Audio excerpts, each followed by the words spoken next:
Alhamdulillah wa salatu wa salamu ala rasulillah amma ba'd. Assalamu alaikum wa rahmatullahi wa barakatuh. How you doing, brothers? You okay?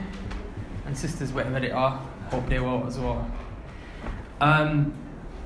So I wanted to go through a hadith with you guys in which the Prophet sallallahu alaihi wasallam, he explained to us and he indicated to us how amazing the wonders and the pleasures of paradise are, and how you can actually get to paradise.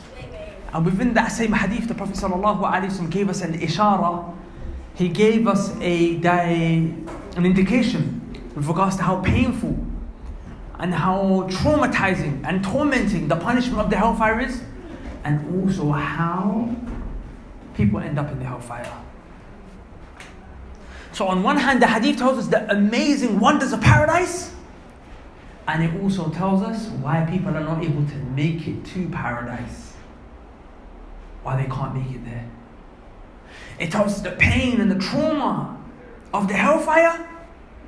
And it also in that highlights why people end up in the hellfire. And it's a hadith that many of you have probably heard of. Inshallah, we're just going to mention it again from the angle of it being a reminder, in which the Prophet ﷺ told us that Allah Azza wa Jal, when He created Al-Jannah, when He created the paradise, He told His angel Jibreel, He said, "Undur ilayha." I want you to go and look at the paradise, Jibreel. Look at it, and that which I prepared inside of it, for the people who are going to go to Jannah. So Jibreel, an obedient slave of Allah, he makes his way to paradise. He looks at the paradise. He's amazed. He sees all the things inside of there. The beautiful houses, the rivers, the landscape, the pleasures and joys that Allah has placed inside of it. And the list is endless. He comes back and he says, "Ya Allah, I swear by your honor, there is not a single person who's going to hear about what is inside of paradise except that he or she, they would want to be inside of Him. They want to come here. Who would want to miss out on this?" You see, the topic here is not to really go through Jannah and its pleasures and its wonders, but if I could try and summarize to you in one way. And of course, the Prophet ﷺ said, Al-Jannah is something that no eye has seen, no ear has heard, and no heart has pondered. It's something that you can't even imagine. We can't actually mention what Jannah is. It's too much.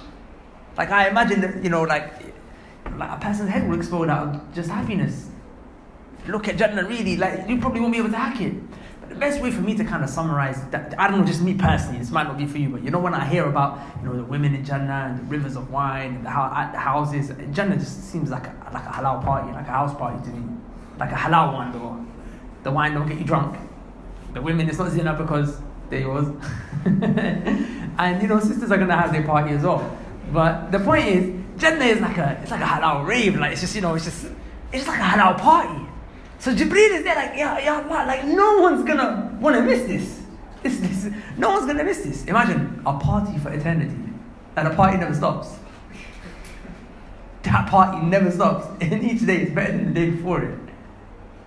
So, that's Jannah. But then Allah Azza wa Jal, He did something. He placed some things around Al-Jannah. He placed things around it. The Prophet called them Al-Makarih. The things that are disliked. Things that you and I, we don't really like to do. He placed these things around Al-Jannah. And things that are difficult, we don't like to do, is like Qiyamul Layl, getting up in the last third of the night when everyone's asleep and you wake up and you worship Allah. Things that people don't like is, for example, lowering your gaze. When a woman walks by, you want to look at her, you don't want to lower your gaze. Music's on. The Prophet ﷺ, Ibn Umar radiallahu anhu, he narrated, and to be honest, the hadith of Ibn Umar always, I remember it when I come to Brixton station, because outside the station they're always playing music loud. I never came except that they're playing music loud. And then What should you do in that situation? Should you listen to it? Try to control yourself, but you're slightly vibing to it inside? No, you put your fingers in your ears. Abdullah ibn Umar radiallahu anhu, one time he walked past music, he placed his fingers in his ears and he said, this is what the Prophet sallallahu alaihi wasallam done. We don't like to do things like that. You actually think I'm gonna look like a bit of a neek, like I'm walking through this music and I put my fingers in my ears. No, you're supposed to do that. These are things that we don't like to do. We don't like to give charity. We don't like to give charity. I want that money for myself. I could have saved up and got myself a D-squared hat or something. These are things that people, they don't like. And that's what Allah, He placed around Al-Jannah. And the things around Al-Jannah that we don't like are so much and so intense that Allah, He told Jibreel, go and look at it again. Go back. He came and he looked at it and he's shocked, thinking, this is too hard. People are not going to like doing any of these things. Salah, zakat, fasting, obeying your parents, lowering your gaze, waiting till marriage before you can engage in intimate relationships, not imitating the kuffar. These are things that people are not going to be, they're not going to like this. They're not going to be able to control themselves. They're going to fall into it. So he came back to Allah and he said, Ya Allah, I don't think there is anyone who's going to make it inside of Jannah.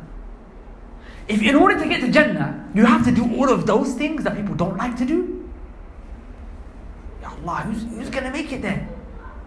He said, Allah, I don't think anyone's going to make it to paradise. That's what Jibreel said. Then Allah Azza wa Jalla told Jibreel, He said to him, go and look at the hellfire. انظر إليها وما أعددت فيها لأهلها. Or كما قال, He said, go and look at the hellfire and that which I prepared in the hellfire for the people who I'm going to burn inside of the hellfire. So then Jibreel goes, he looks at Jahannam. Jibreel's thinking, this is not the place to be, man. Rivers of pus where people are going to drink from. A fire that burns 69 times fire than the fire on this earth. Mujahid ibn Jabr rahimahullah ta'ala, he mentioned that the fire in this world, when you light a fire, light a match, that fire seeks refuge in Allah from the hellfire. The fire in this earth is scared of the hellfire. That's 69 times hotter. It's going to burn you, rip you to pieces. Side point I want to mention to you, just to get your brains working a little bit. What are the jinn made out of? Fire. Are the jinn going to be burnt in hellfire? Are the jinn going to be burnt in hellfire? So how can the hellfire harm them? If I take water and I slap the water into the river, is it going to hurt the water? Or is the water just going to become one with its original essence? What's going to happen? So the jinn are not going to get punished, the evil ones, Iblis. Allah is insistent and consistent curse be upon him. Is he not going to be burnt in the hellfire? And he's made of fire. And all of his minions. If you can answer this, then I'm going to give you a piece of paper. It's the same argument saying how can a human hurt another human? Of course it can. You slap him, it hurts. Yeah, you're kind of right. Yeah. Along those lines. Like for example, what is the human being made out of? We're made out of the earth, right? Yeah. But if I take the earth, and we're also made out of what? Water, right? So if I take earth, if I take some soil and I mix it with water and I leave it to harden, what's going to happen? It's going to become cement. If I smash that on your head, I think it's going to hurt you. Does that make sense? You can come and collect your paper at the end, okay? Just a little tiny piece of paper. That's good. People try and come with these little shubuhat and try to play these little games. He's right, if a human comes and slaps another human, okay, he's going to hurt. Does that make sense? So the hellfire is going to burn. It's going to burn these people. Wallahi, it's enough. When I came across that athar of Mujahid ibn Jabr, when he was explaining the tafsir of the ayah in Surah Al-Waqi'ah, when he said that the hellfire is that scary that the fire of this earth, it asks Allah, protect me from the hellfire. I was like, A'udhu Billah. May Allah protect us from that. And then there's guardians inside of the hellfire. How did Allah describe the angels who are inside of the hellfire, the guardians? Khilal. They are what? Shadid. They know how to play games. The head guardian out of all of the angels in the hellfire, his name is Malik. It's mentioned that if you was to look at his face, he's so scary, you drop dead. So this is not a place to be. Jibreel, he goes, he comes back to Allah. He said, Allah, this place is so scary. I don't think anyone would want to be here. No one is going to want to come to the hellfire. So then what did Allah do? He placed shahawat around the hellfire. He placed desires around the hellfire. What did he place around the paradise? He placed around the paradise al-makarih, things that you and me we dislike. What did he place around the hellfire? Shahawat, desires. What are desires? Things that you and me like. Things that you and me want to do. We want those things. Things that you can't resist. You can't contain. You can't hold back from. So Jibreel, he comes back to Allah and he says, Ya Allah, I don't think anyone's going to be able to escape the hellfire. Jannah, if it means doing all those hard things to get to paradise, who's going to do it? And if staying away from the hellfire means you have to stay away from these things, they want to do that. How are they going to be able to escape?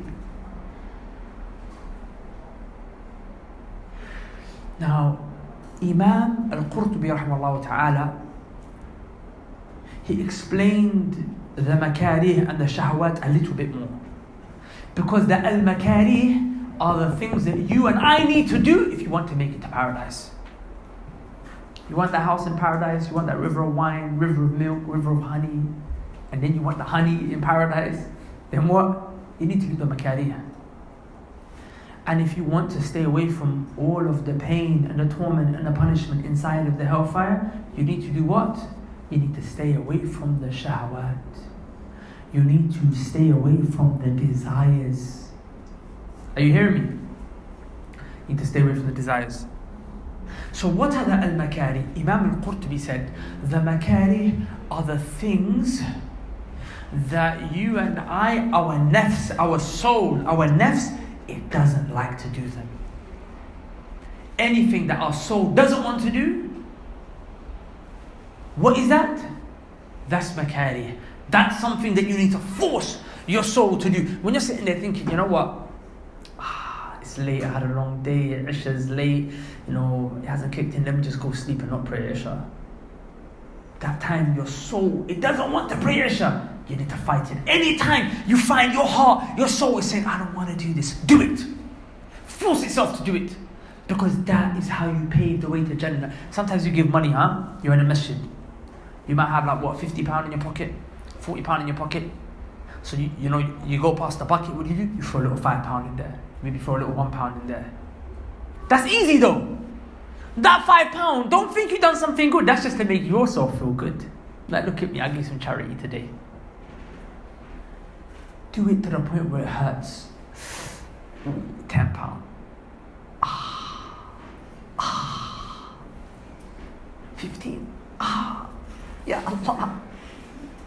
That's when you're doing the makari. You're doing the things that you don't like. You're doing the things your soul doesn't like. But that's going to help you get to Jannah, inshallah. That's actually just not at that time. You're paving your way to Jannah, inshallah ta'ala, if Allah accepts it from you. Nighttime, set an alarm bell to wake yourself up like an hour after Fajr so you can pray, maybe even half an hour so you can do a witr and just make dua to Allah on the last day of the night when He descends. And what? You think, let me put that alarm bell on snooze. Oh, that's one of the hardest. I think it's easier to give charity than to wake up in the middle of the night. And then what do? You fight it. Say, Allah, for Jannah, I'm going to get up for your sake. For your face, to see your face in Jannah, I'm going to get up. You do the things that your soul doesn't want. A girl walks past and you like her. But I don't know how you can like these girls. Can I tell you why? Can I tell you something that will really put you off? A girl that looks good looking to you, walking half naked on the street. You know, the Prophet ﷺ said, "At-tuhuru shatrul iman." He said that purity is half of iman. Purity is half of faith. So, we now see a connection between people of iman and purity. And people who don't have iman, they don't have tahara. The worst is the kuffar. You see a girl walk past. I remember one Reva brother gave me a good advice one time. He told me, he said, because we have an assumption that, the kuffar don't wash themselves. He told me, bro, I'm telling you, these people, they don't wash themselves. He said to me, if you ever see a girl walk past, you think she's good, remember she got dirt between her legs. And I was like, that paints such a terrible, terrible image. I was like, I can never look at them the same way. And don't get twisted, even with these Muslim sisters who are not practicing. Filth. You don't know what kind of chlamydia or gonorrhea she has. And the same way, sisters looking at men, but you don't know what he has. Is he circumcised? Is he not? What kind of, bacteria is growing between his legs? This is real stuff. It's real stuff. Does that make sense? So, that should maybe make it a bit easier to look down when she walks past. But anyway, she walked past, you put your eye down, you want to look at her. That's hard. Your nafs wants to look, but you force it to look down. You're now paving your path to Jannah, inshallah. So what? The makarih are the things that Imam Qurtubi said your nafs, it wants to do them. Side point, we have to mention this here. One angle, the Prophet ﷺ is telling us that the people who go to Jannah are the people who do the things they dislike. But in an ayah in the Quran, Surah Muhammad, what did Allah say? ذَلِكَ بِأَنَّهُمْ كَرِهُوا مَا أَنزَلَ اللَّهُ فَأَحْبَطَ أَعْمَالَهُم. Allah said there were a group of people, they disliked what Allah sent down, so they became kuffar. So Allah is telling us, you become a disbeliever if you dislike anything that Allah sent down. Anything Allah told you to do, and you dislike it, you're a kafir. But the Prophet ﷺ is telling you in the other hadith that if you do the things you dislike, you're going to make the Jannah. How do you reconcile the two?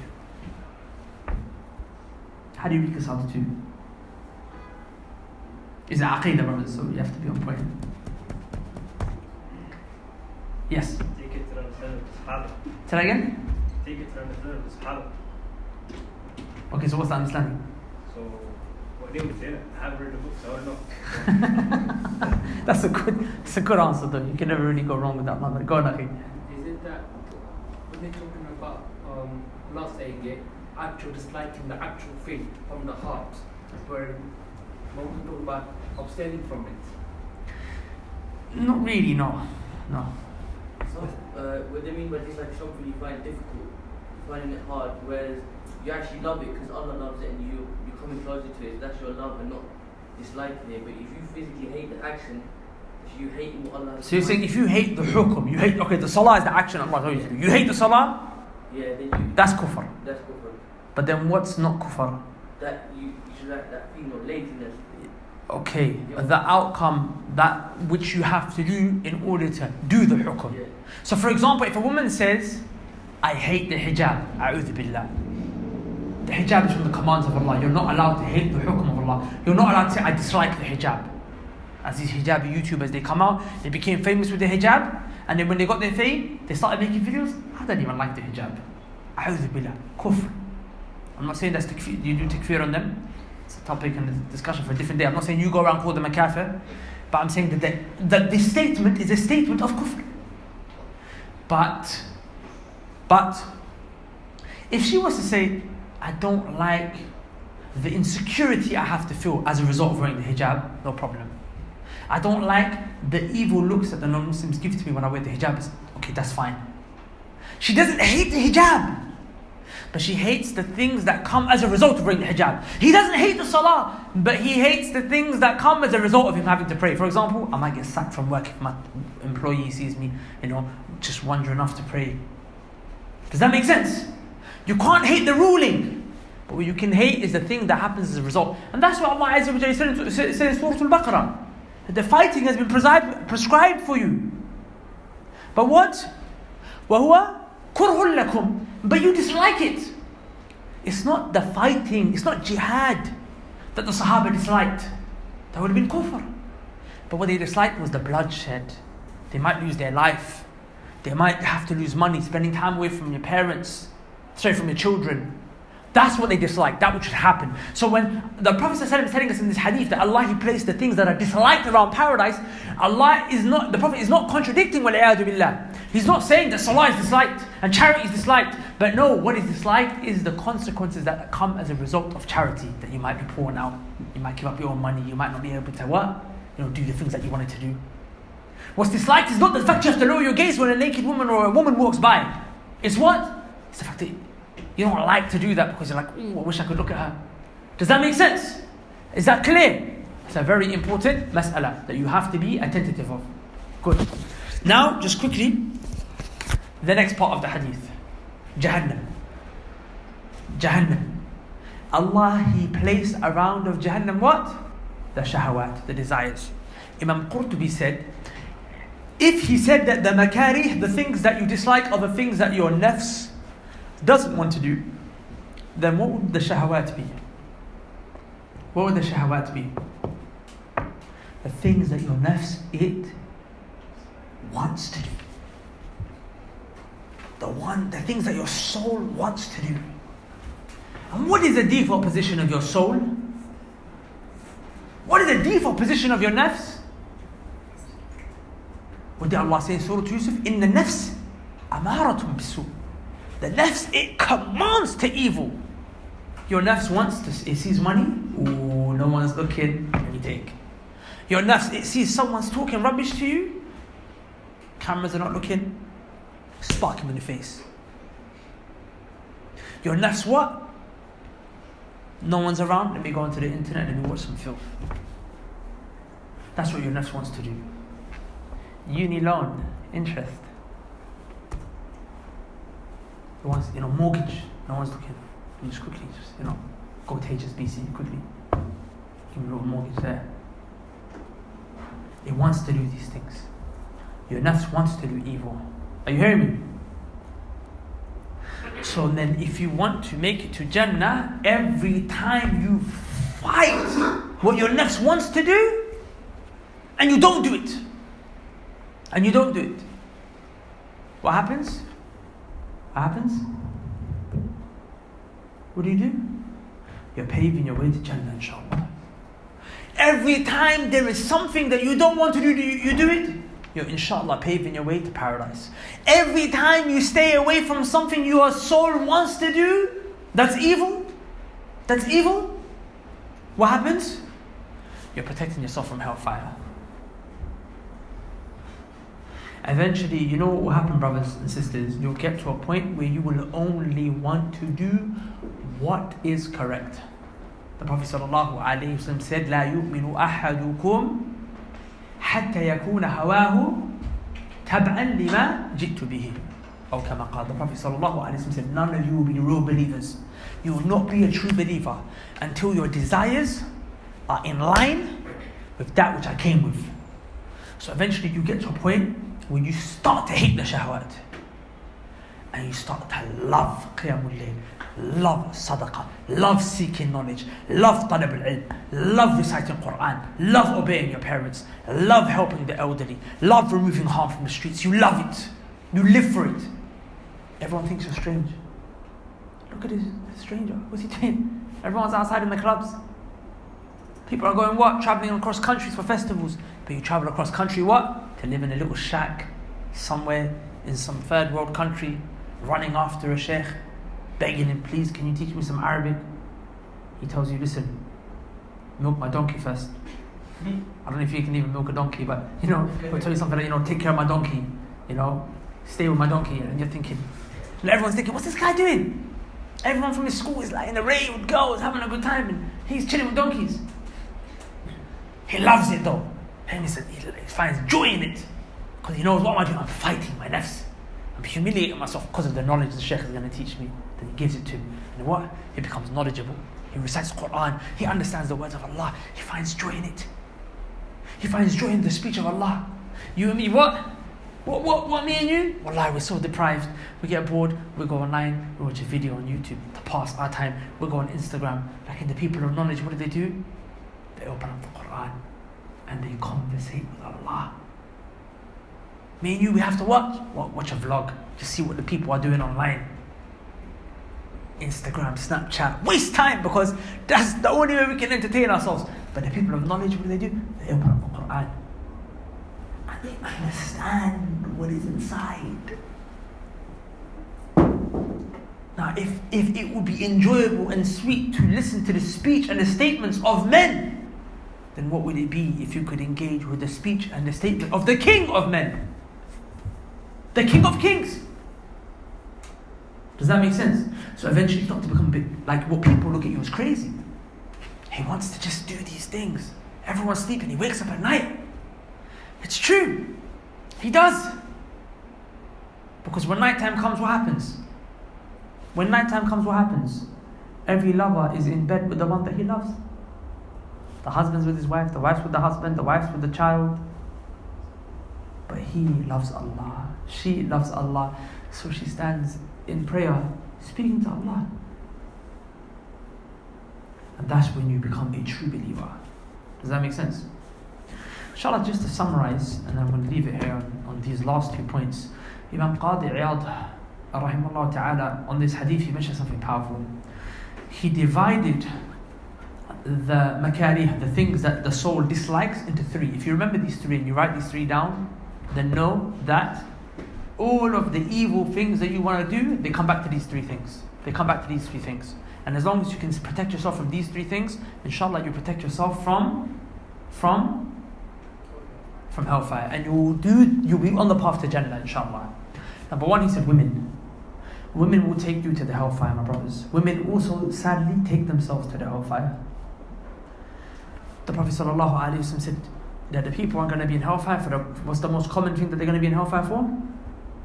That their tongues, what they say, and that which is between their legs.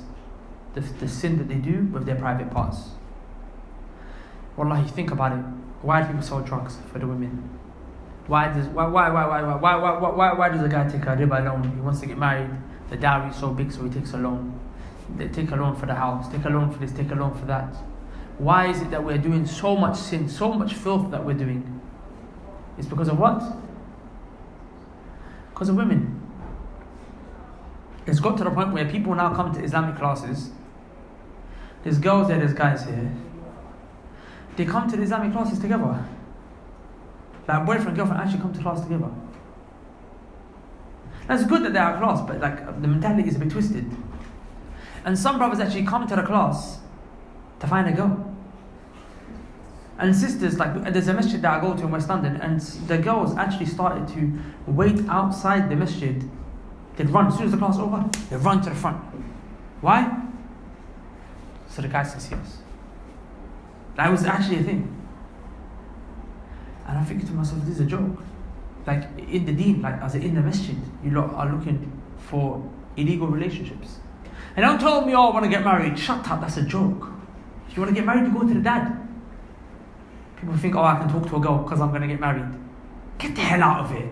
Look at the way shaitan played with you. A boyfriend's a boyfriend, a girlfriend's a girlfriend. You want to do it right? Go through the dad. You go to her dad, she goes through her dad. That's how it is. Does that make sense? So women will take you to the hellfire, they take themselves to the hellfire. Why do they take themselves to the hellfire? The Prophet ﷺ said, he said, Utitu nara, was shown the hellfire. Aktharu ahli nisa. The majority of the women inside of the hellfire, the majority of the people inside of the hellfire were women. Yakfurna, they disbelieved. Sahaba are shocked. Yakfurna billah, did they disbelieve in Allah? The Prophet said, Yakfurna al-ashir wa yakfurna al-ihsan. They disbelieved in what? The good that their husbands had done for them. What does that mean? They disbelieved in the good that their husbands done for them. that, you know, a husband does so much for his wife, good. One time he does something wrong, she sees from him something that he did that was bad. One time she saw him do something wrong. She said, "Ma ra'aytu minka khayran qat." Or kama qal, she said, "I never ever saw you ever do anything good in your life." And women love that word, never ever. I need to stop with that word, never ever, because it's so ungrateful. Like, you know, women love to, "You never ever nice to me. You never ever buy me gifts." Like, what are you talking about, bro? I bought your kinderbundle the other day. You know, you never ever spend time. What do you mean? Like, I'm spending time with you like a month ago. Okay, maybe I shouldn't. Maybe I should have spent more time with you. I should have spent time with you like more frequently. But don't say never ever. Does that make sense? That's a problem. So anyway, feminists like to take this out of context as well. This is not oppression to women. It would be oppression to women if the Prophet said the women will be inside of hellfire because they're women. He didn't say that. He just told you. I was shown the future, and I just saw that the majority were women. Why? He came back and told you. If anything, you should be happy. Oh, thank you, O Messenger of Allah. We actually got to find out what one of our biggest vices is, so that we cannot protect ourselves from the hellfire. Be good to your husband. Does that make sense? Anyway, I don't want sisters thinking we're bashing the sisters. We're not bashing the sisters. Don't worry, sisters. You guys are. You know, you guys are cool. Before they catch me slipping outside and dip me, drill me. These girls nowadays are a bit different. You know, they carry around in sharp makeup brushes. And then you flip up the other end, just poke it in the guy's neck, and he's just on the floor dying. Be careful with them nowadays. Anyway, what the Qadi Iyad said, he said the first thing that will take you to hellfire is the women. And most of the sins that you do is what? It's for the women. The second thing is al-mal, money.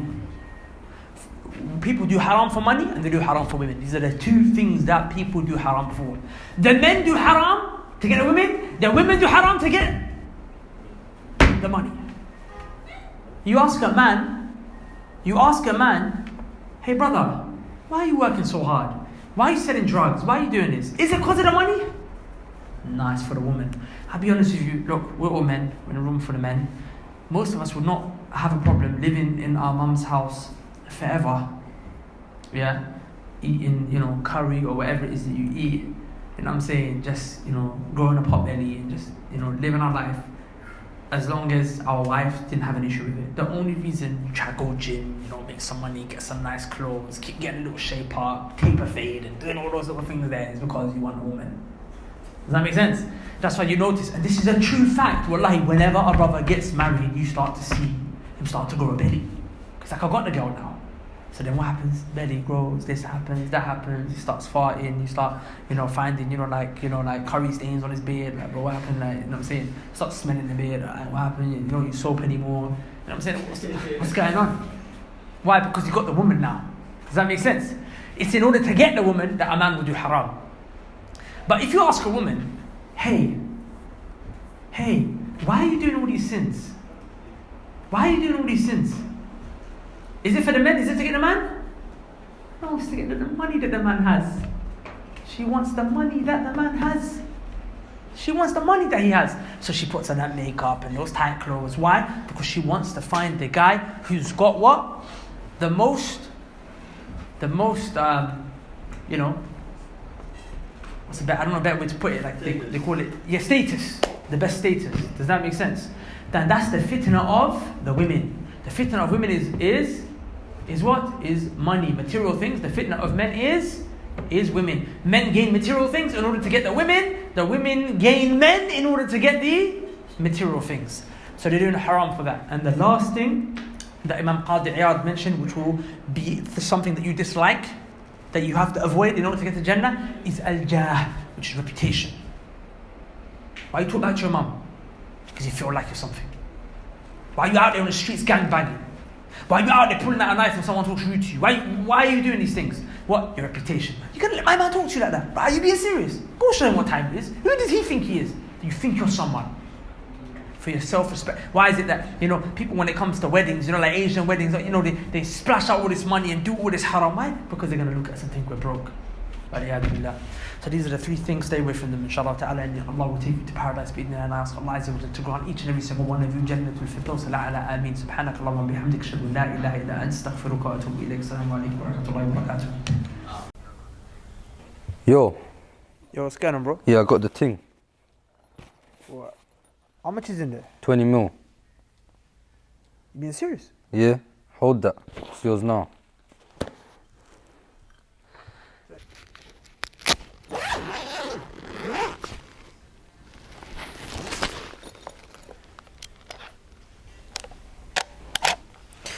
You guys are probably wondering how this dusty looking camera is worth 20 mil. Let me break it down for you. About 6 years ago, some brothers and sisters gave us about £600 in order for us to purchase this camera to make da'wah videos. 6 years later, alhamdulillah, we made well over 1,000 videos and we reached over 20 million plus views on YouTube alone without taking into account all the other social media platforms that we're on. So those people at the time when they gave that money, I don't think they had any idea that that £600 that they gave was gonna go towards a camera that would reach 20 million people who watch videos and they changed their lives after having watched them, who watched these videos and started praying, who watched these videos and accepted Islam. Can you imagine if they were sincere, the kind of reward that they're gonna get on the day of judgment, inshallah ta'ala? But now here's the issue. This camera is 6 years old. I mean, there's cracks in it, it's breaking, it's well past its sell by date. We're trying to take things up to the next level. In order to do that, we need a new camera. In fact, we need more than one. We need more equipment. We need to actually hire a bigger media team. But all of this stuff, it comes with expenses, it comes with costs. And over the next 6 years, inshallah ta'ala, we're looking to reach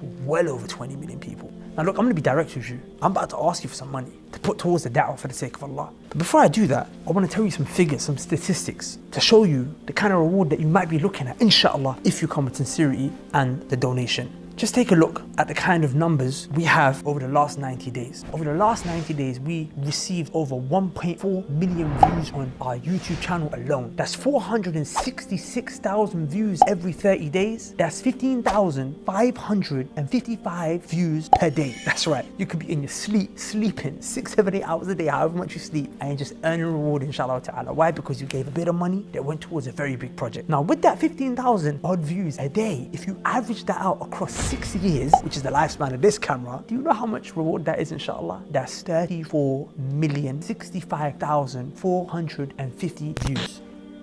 I don't know about you, but that kind of reward, I need that in my life. This is not the kind of opportunity that we should be passing up, especially if you've got sins. The Prophet ﷺ said that giving charity wipes away sins the way that water, it extinguishes fire. So look, say no more, inshallah ta'ala. I don't feel like I should have to convince you towards giving to a project like this anymore. If you want that kind of reward, you want the da'wah to spread, you want la ilaha illallah to spread across the internet, inshallah ta'ala, then you want to give at the link below to this project. Assalamu alaikum. Peace. Remember, 20 mil, yeah? And that's on YouTube alone.